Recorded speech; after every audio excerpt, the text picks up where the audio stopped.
this is Danae, and today's video is about a difficult passage in Schubert's Wanderer Fantasy. Some of you asked me if I could start a little video series about certain difficult passages in famous piano pieces, and I think that's a great idea. So I'll be talking about how I practice them, tips on how to play them, and I'll be showing you how I play them.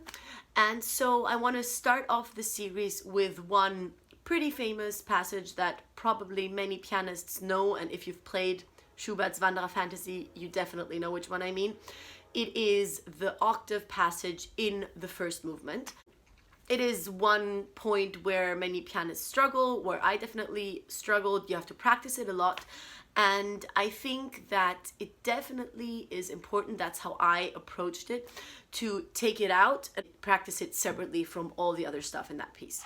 So what I would do with that passage is just kind of start my practice day with that very calmly, to not even think, oh yeah, that's that difficult passage from that piece, but I just saw it as one of my technical warming up exercises. So I would just take it, first practice it slowly.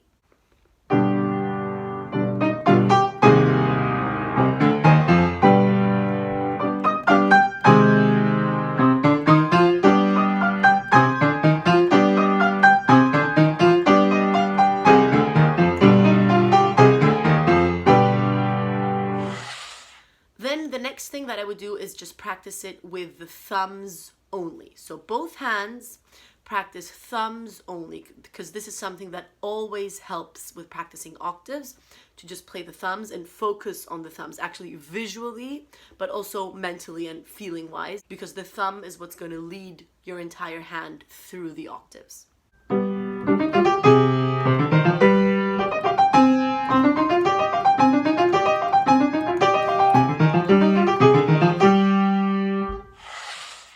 Another important tip when it comes to that passage is that when the one hand is playing the octaves, the other hand should be completely relaxed.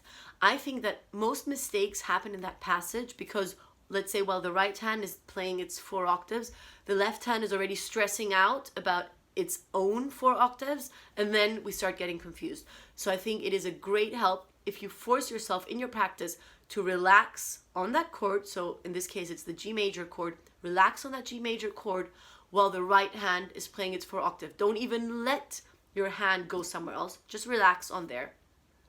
And then same with the right hand. The right hand relaxes on that A flat major chord while the left hand is playing its 4 octaves. And this is something that I very, very consciously practiced.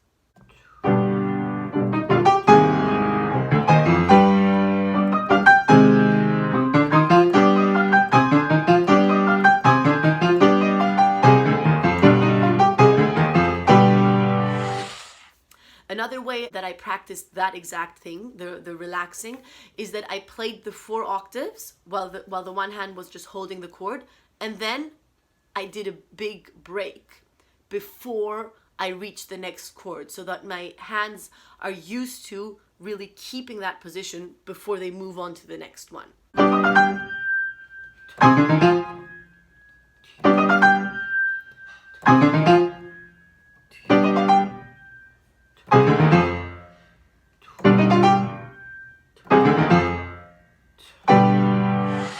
Another way that I practice it is practicing the outer voices, so 5th and 4th fingers only. This is very uncomfortable and much harder, but it gives you an additional security.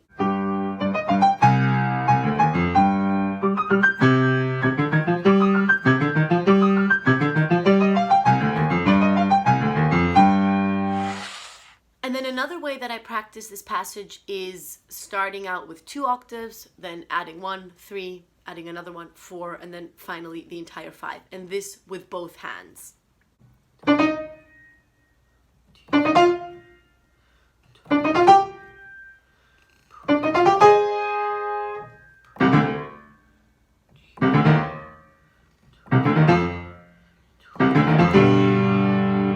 And I also did that same exercise vice versa, the other way around. So starting out with the 2 last octaves, then adding the other 2, then adding 3, then adding 4.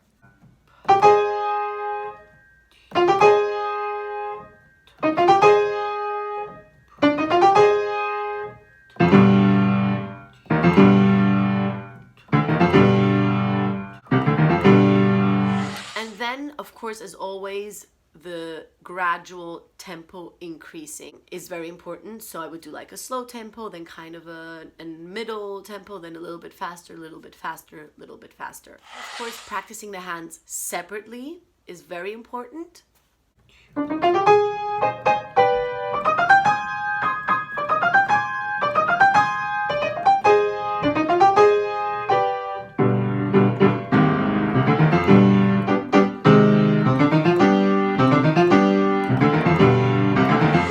And finally, a point that I found helped me a lot was what I call musical practice. When I have a technical passage that is hard, I try to not just practice it in a purely technical way, but actually add music into it. For example, in this case, I would just practice the passage and think of the musical line of the octaves. So for example, those 4 octaves lead to that chord, and I would try to focus on that. And then while I'm on the chord in the right hand, which is kind of the climax of those octaves, that's when the new musical phrase starts in the left hand, and those 4 octaves musically lead to the chord. And while they have reached the musical climax, the right hand again starts with the new musical phrase. And I would kind of practice that in an exaggerated way, because I find that when you are in a technically demanding passage, especially when you're performing it, it helps to fill up your mind with thoughts that help you focus on it from a different perspective than just the purely technical one and the difficult one. So if in this case I'm thinking, okay, focus on bringing the phrase there, then focus on bringing the phrase there, and my head is filled up with these thoughts and I'm focusing on that, it prevents me from thinking, okay, now I'm at that technically really hard passage, I don't know where to go, I don't know where my octaves will land, and from rushing also, because I am so focused and intent on actually forming the phrase, I don't even have the opportunity to rush. So this is something that definitely has helped me with this passage, but also with technical passages in general. I did that basically for, weeks actually, just practicing it every day as a warm-up exercise, and then slowly I incorporated it into the entire piece. And this is when I actually started feeling very comfortable with that passage.